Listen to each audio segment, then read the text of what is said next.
Customer যে এত চালাক আগে জানতাম না। এই ফোনটা আবার হাতে দিয়া হইতেছে ভাই আমার চার্জার পিনের চার্জ হতেছে না। আমিও চার্জারও লাগাইয়া দেখতেছি যে আসাও চার্জার পিনের চার্জ ওঠে না।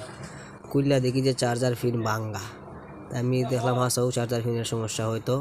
তো কাস্টমার কিতা করছে আমার মোবাইল দিয়া আর 200 টাকা হাতে ধরে দিয়ে কইবা খামটা ঠিক করে রাখো, আমি আইয়া নিতেছি। ভাই চাও তুমি, আমিও খামটা করি।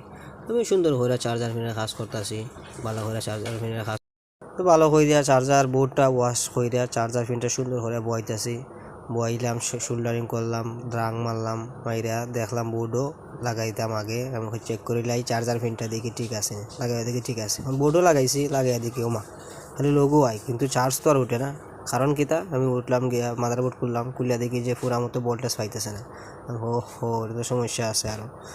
আমি কিতা করলাম, ভোল্টেজ একটা লাইন টানলাম, লাইন টানার পরে ব্যাটারির একটা হিট দিলাম, হিট দিয়া ওকে হইয়া তুললাম। এখন কত সময় পরে আইছে কাস্টমার, আয়া কইতেছে ভাই মোবাইলটা দেব। আমি কই ঠিক আছে ভাই, মোবাইলটা তো দিতাম, নেও।